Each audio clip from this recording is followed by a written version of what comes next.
Let's start with this. Got a bunch of NASA people here at your facility. They're staying for an extended period of time, hands-on experience with one of your spacecraft. It's not quite the same as a launch and taking it to the moon, but it's pretty exciting, isn't it? It is, because we have about 50 people from NASA here all this week, and some of them on into next week. And then we had another subset, a group of 15. These were more senior folks, and they came from Marshall Space Flight, and they came from headquarters in DC. And so it seems like things are becoming more serious, certainly. Yeah, I mean, it's pretty clear they have those kind of resources expended for this visit, though that many people for this length of time, and then astronauts coming as well, right? That it's not just for show, that they want to see what you got. Well, we have been working really hard this year to prepare for all these visits because they continue. They're going to be in here September for several days, twice during the month of September. A lot of folks, and they're doing a lot of testing on our hardware and so forth. And so our staff has worked really hard and really well on putting some neat things together that we're told other companies don't have, and we're significantly further ahead than the other major companies are in trying to provide habitat for Gateway, which is one of the big NASA programs, Gateway. And so we feel good about that we're looked on that way. And in fact, we're being pushed to be more overt in describing ourselves and showing pictures of what we do and not be so secretive. So we're trying to come out of the box, you know. You're a guy who's heard that before. You play your cards pretty close to the vest. Yeah. There's reasons for that. There are very much so, very, very much so. You have to respect, in the case of aerospace, you have to respect intellectual property, because piracy is alive and well, as we all know, and not necessarily just from China. So you have to be cautious about that. If you are inventing things and some of it is a trade secret where you're not patenting that particular invention, then you have to be especially cautious. And you are inventing things. You develop technology. All of the time. Yes, it's in a spacecraft in another building that we can't show. Yeah. We have a lot of things that are even procedures that are trade secrets. So it's not just, you know, a hard object of some kind. It can be a process that's a trade secret. Your competitors, those are the big guys, the big guys. Yeah, we're a little mouse compared to who we're up against. Boeing? Yes. Lockheed? Yes. Sierra Nevada? Yes. Am I correct in saying that whatever progress they've made it because they had federal dollars? Oh, always. Oh, that is the behavior. We're hermaphrodite. We're peculiar because that is the standard way. Is if NASA doesn't fund something, you're not going to be doing something. So I guess in a sense, NASA is amazed when they see what you've done on your own dime. You are unique in that. Right, and that characterizes the major aerospace companies. There are other aerospace companies, and I think even Sierra Nevada does fit into the category of using their own money on occasions. They do that, but typically that is not normal. That's not what companies do, and for the most part, all those companies that we just mentioned have had major funding on programs. So major funding. And you're the funder for this? Yes. So NASA wants you to toot your own horn a little bit to get the word out, to raise the profile of the company? We have been shoved really hard by NASA to get on the stick here and reveal a lot of things through interviews and through pictures and other ways of talking about what it is we're doing.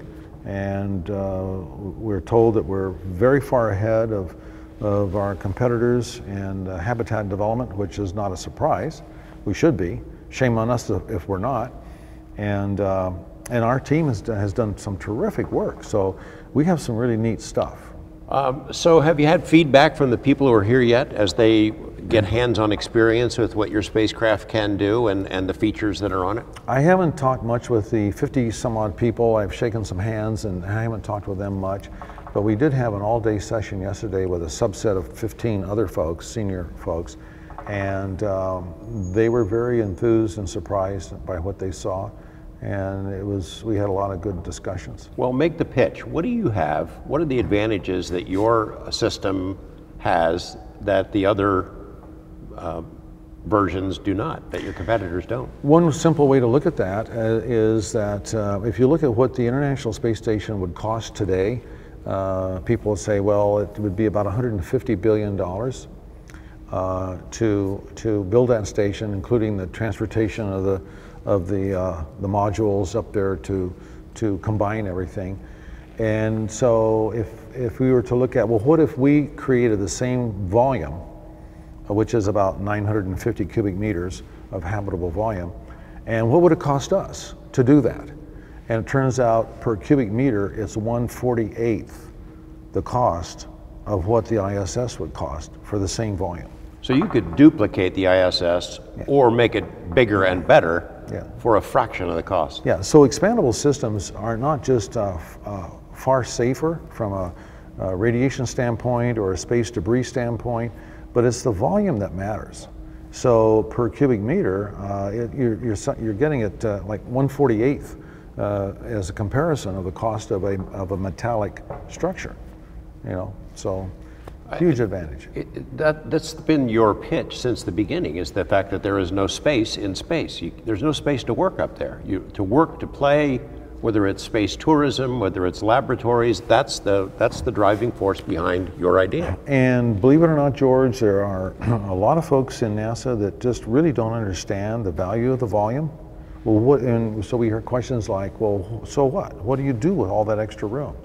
And they can't conceive of entertainment centers and all kinds of things connected to business, productions, where you might have a series, television series that is ongoing, and you need to have crew there and plenty of camera room and volume, and you don't want to be in a series of tunnels in a architecture such as the ISS that is basically an aggregation of tunnels that come to right angle intersections to each other, and in some places there's only room for one person to go through.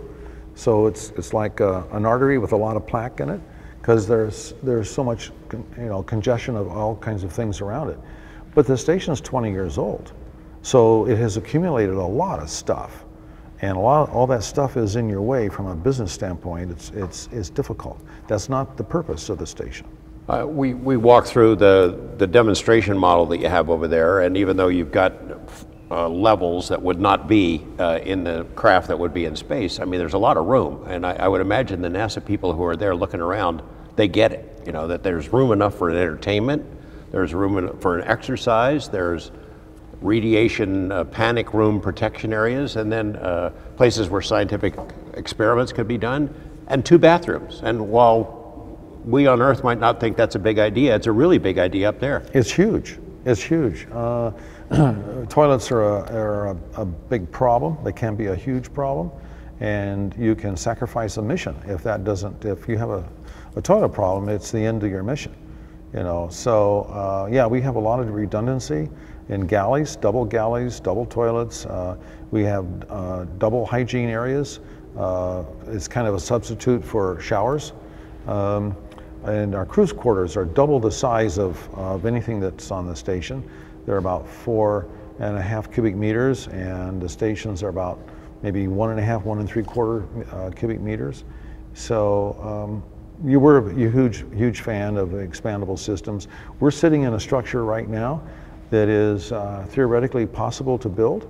So keep in mind that the International Space Station is about 950 cubic meters. And what we're sitting in right now is over 2,000. It's 2,250 cubic meters, what we're sitting in right now.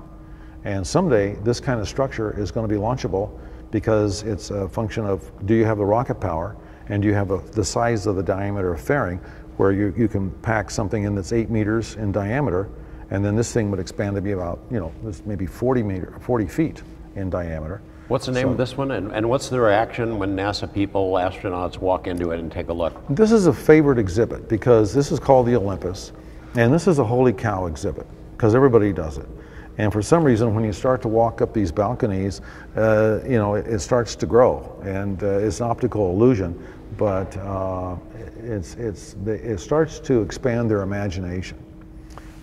Make the case of what your expandable systems could do for NASA. Which missions? I mean, there's Artemis, there's Gateway, there's talk about Mars endeavors. Right.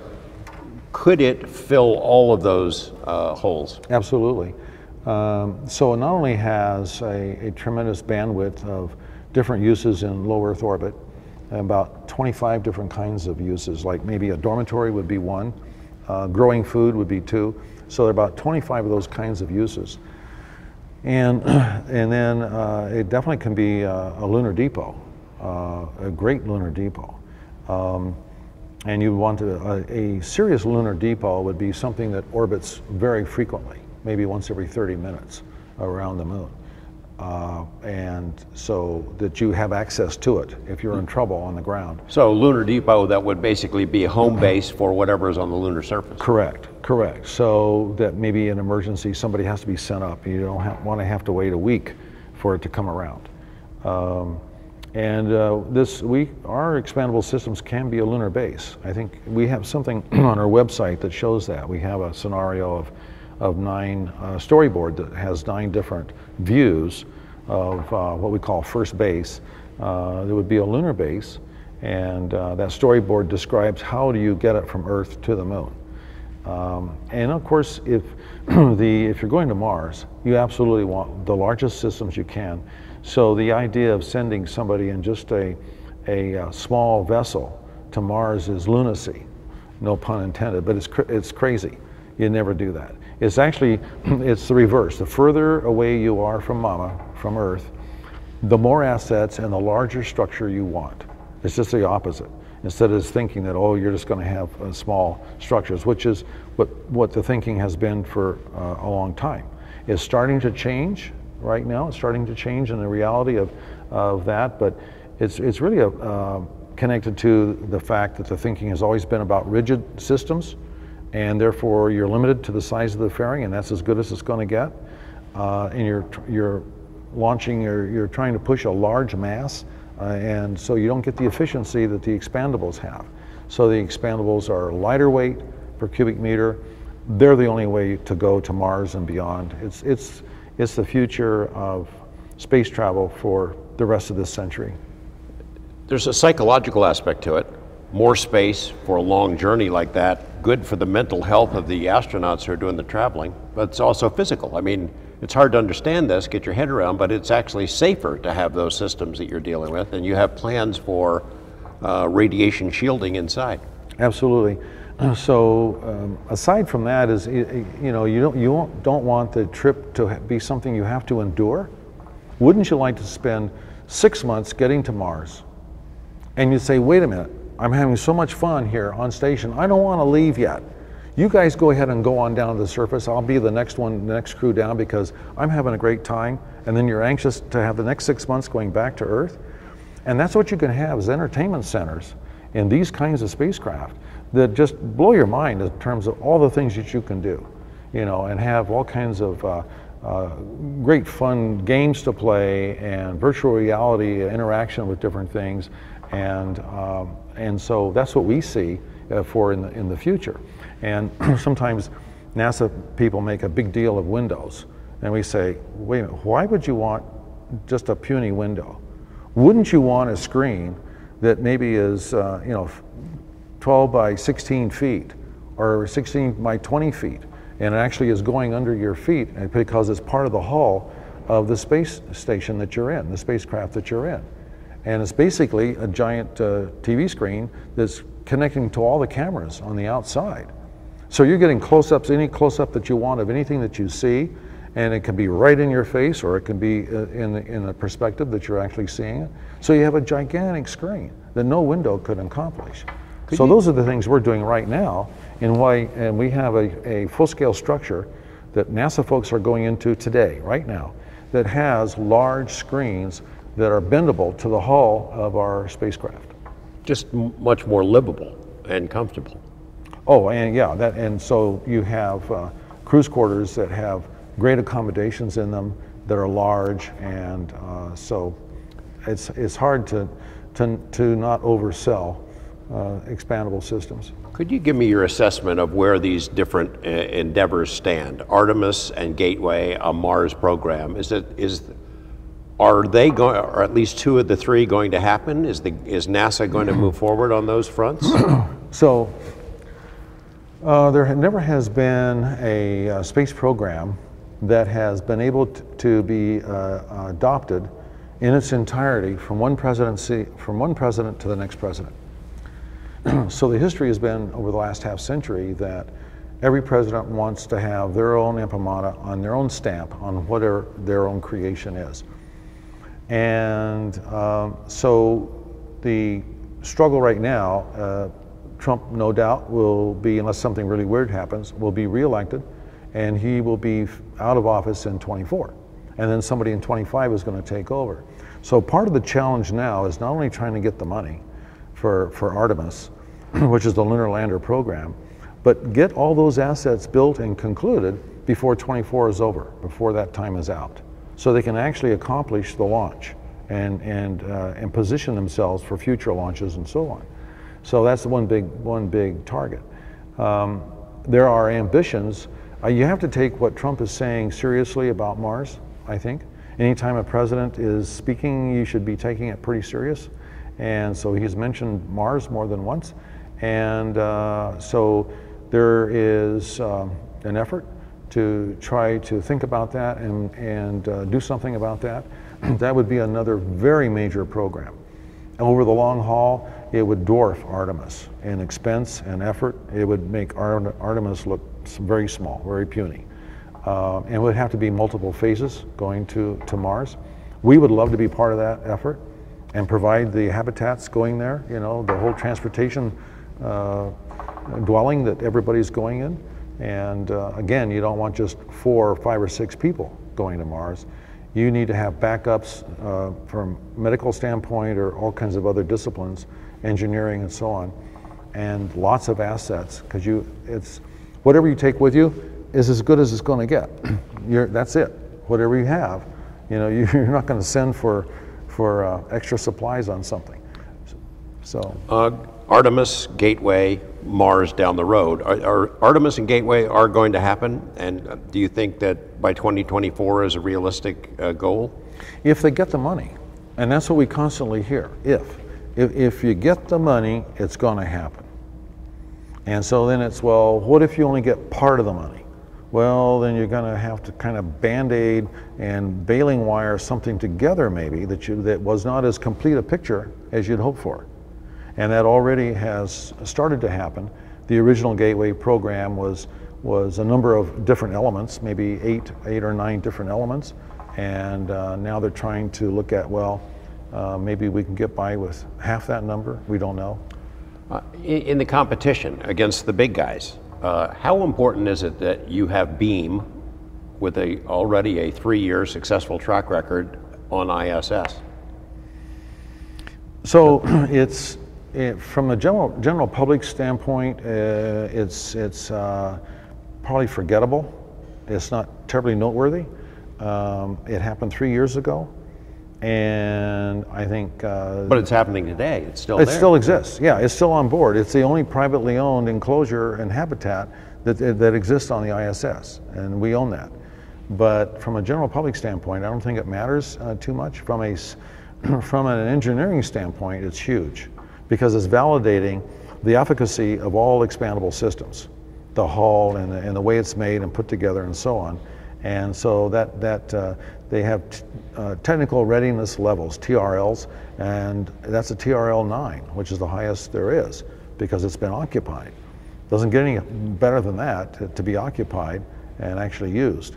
And it's a warehouse. It's a mini warehouse, which is serving a good function, because they have there are no garages, there are no closets on the ISS, and that's why it's so congested with everything in these hallways, you know. So it came in really handy. Seems like it demonstrates that the technology works, and it works well. That would give you a leg up.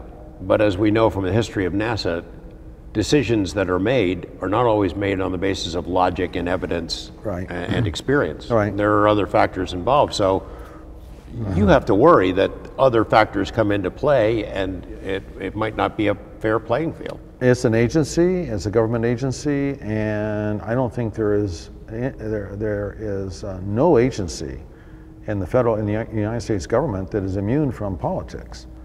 Every agency is political, and NASA's no different. So it has to cope with politics every day, all the time. And sometimes it sends you in directions that are impractical financially and impractical programmatically.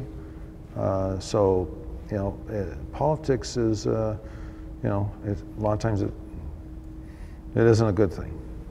Give me a timetable. If all goes well with this visit, what does that mean? What happens next? Well, for the next 6 months, there is a period of time here where we are going to be working with NASA to specify the requirements for our station that fit their exact needs and that are something that we can build, that is practical and financially acceptable. And so for the next 6 months, that's our focus.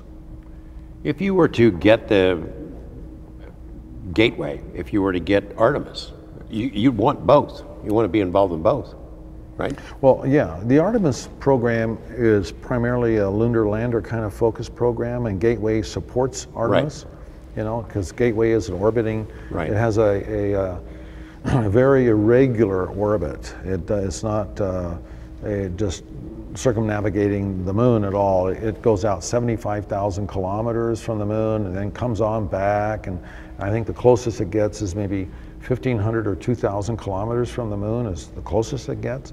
So it's not a depot, but it is an asset for the lunar lander program. If NASA awards you a contract to be involved in that, does that affect your hope to eventually have your own ISS, your own space station? It will certainly help us.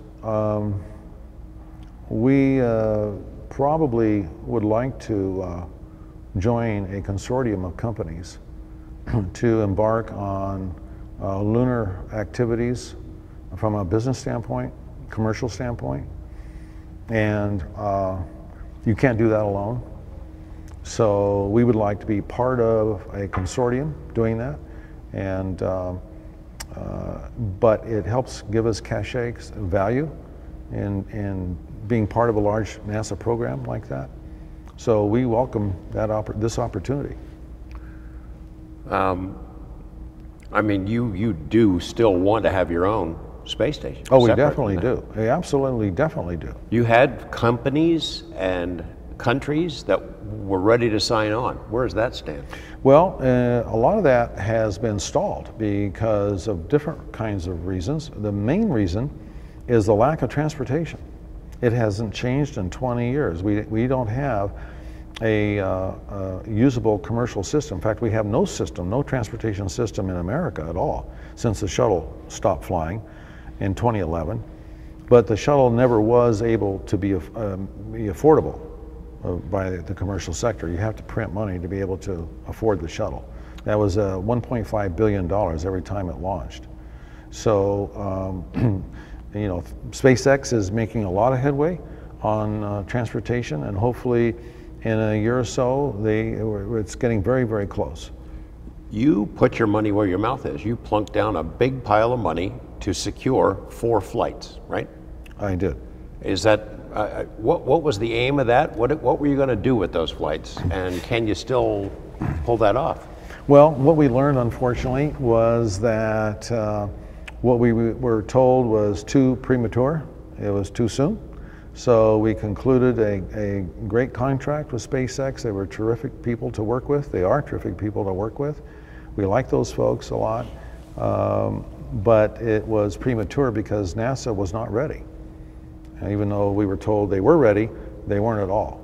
You were ready to take people on those flights to the ISS. Yeah, we were ready to get going, but there was still a lot of work to do in terms of structuring everything to start to implement those trips to the station. But NASA wasn't even close to being able to sit down and discuss definitively specifics and being able to conclude with a contract on a lot of different kinds of separate kinds of specifics of what you're going to do, practical things, you know, about who's going to be conducting the training. And it turned out that all kinds of other companies, third parties, were going to have to be involved. And that's a big problem, because now you're not just dealing with NASA, you're dealing with numerous other companies at the same time and their legal departments. And not all of them are going to be talking in the same way. You know, some could be very difficult, uncooperative, and maybe it's a key thing though that you need, and they're in charge of it. And, you know, in terms of using the station, they have dominion over something. It kind of epitomizes the difference between a government space program and commercial development of space. I mean, they encourage you, all right, well, this is what we want. You go out and did it. You signed a contract, arranged for 4 launches and flights, and you're ready to sign people up to go, and whoa, slow down. Well, I think the people that I dealt with had good intentions. We had good intentions. The launch provider had good intentions, but there were other people peripheral to us. To the very small few handful in NASA and ourselves that weren't on board, and for their own reasons, they just weren't on board. It wasn't because it was a bad idea. They just weren't. There are an awful lot of chiefs that have a say-so, you know. So it's hard to identify every single one of them and please every single person. Sum it up for me. Should Bigelow Aerospace win a contract to be a central part of the Gateway project, and will that happen? Should they, and will they?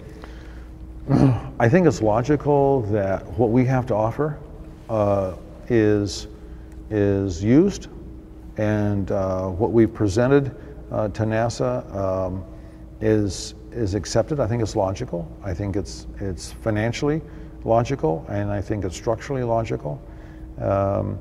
We may not have the political horsepower that a Boeing might have, and they are such a huge influential company. It's hard to put us even in the same ballpark at all. We're not in the same game or same ballpark at all. But what we've built and what we can do is very good, and we've demonstrated that by testing, a tremendous amount of testing that nobody else has done, including NASA. And we have launched 3 times vehicles to orbit, 2 thanks to the Russians back in 06 and 07, and then of course the one to station in 2016, thanks to NASA. They gave us that chance. Bill Gerstenmaier, was the head of that project, and thanks to him, we were able to build that spacecraft and have it there today. You've had to put all your eggs into this basket, all your attention, all your energy. You're totally focused on this, which takes you away from other things that have been on your plate for a long time. You miss it? The real estate business I do miss. The construction is when it's going well and things are progressing every day. You can see the progress on a daily basis, and you know you're going to be coming to a conclusion on something that is going to be valuable. And so, yeah, that's rewarding, and that part of it is fun. That part of it I do miss. But the aerospace has been a lot of fun also, even though it's been a struggle.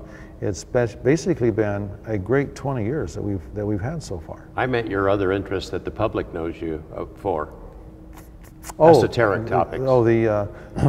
The unidentified objects that people wonder what are flying around. Sure I do, because it's the epitome of potential that we are barely able to even sniff at. And the magnitude of that is so profound in so many different ways. I can't think of anything that comes close that mankind has even started to approach that even remotely equals the dynamics of that subject. It's beyond belief. It demonstrates what's possible. Yeah, and then even beyond that, because we don't even know, we may even see the bare tip of the iceberg on that, as you know. And so I don't think we even fully realize at all what's possible. We are sniffing at that, and we see signs of that, and we have information about it. And now we have where military pilots are coming forward and talking about it, and other kinds of things going on behind the scenes. And boy, once you've had an introduction to that, it's very, very hard to let go. You haven't spoken about it really since all the news broke, but I mean, yeah. Your fingerprints are all over that stuff. You helped make all that happen. Well, I don't know about that. I think that the future here is what's potentially interesting. If these exposures and these exhibitions that are currently ongoing, especially off the East Coast, and they have been for pretty heavy for the last 5 years. If that gets the right, if they continue and they provide the opportunity for investigation and to create the awareness, not just with the military, but and government folks, but be able to be sanctioned and confirmed as an actual reality. That this phenomena is real. It actually exists, and we're actually achieving a confirmation of sorts, without knowing who, what, or why, you know, or where it's coming from or anything. At least that's a big step that's never happened before. I just remember when you were first talking about what your inflatable habitats could do, providing space in space where you could work. You could have labs that produce things in zero gravity, materials, drugs, pharmaceuticals and things of that sort that you can't make down here. I mean, that sort of goes, whether we like to say it or not, it goes hand in hand with the two topics sort of go together. Well, there may be a connection to laboratories in space that we've never really had opportunities to fundamentally push, where you have the effects of creating certain things under a 1G environment, maybe that contaminates and doesn't provide the possibilities that a microgravity environment can produce. We know the physiology certainly changes without doing much of anything. And so researchers now are coming around to really realizing that the human physiology, particularly if you were in space on a second or third generation or on the moon in a 1/6 gravity, is going to significantly change over time. So it's hard to predict what we don't know. One last question. When the astronauts get here in September, how important is it that they like what they see? I mean, it seems like they'd be great ambassadors and salesmen for you if they see this, hey, this is what we need up there. They are all different folks and have had different amount of levels of experience, and by and large, most of them are not familiar with expandable systems, and you know, and so they have to be orientated to that in a proper way. That it takes time, and to answer all the questions and let them spend the kind of time to be familiar with it and to get accustomed to the shapes and the sizes and so forth. And so it's an educational process from us to them. You're confident they're going to like what they see? I think given enough effort and time and talking to them, answering their questions and so forth, yes, they will. I think some will immediately resonate right away. Quite a few. I think the majority probably will. There are some diehards that won't, because they're used to the traditional tin can, and so it takes a while to acclimate to that. Well, what happens if you have a tin can that's 1,000 cubic meters, you know, instead of 80 cubic meters? Well, and so it's a whole different way of concepts, you know. What if you have a hull that, you know, in our other topic, you have hulls that are transparent, you see through them, right? But in our case, we have to project a screen on there, a view of something. But if it's like a theater screen size on a theater size hull, and you're only talking about a fraction of the hull, that's what you see in movies. And all that is possible. All that can be done. It is on its way. But to older timers, they have to digest that. I mean, there were people that I saw in lectures that I would give in large auditoriums where I would see smirk on certain faces in the audience when I would talk about SpaceX as a possible real challenger to your launch business.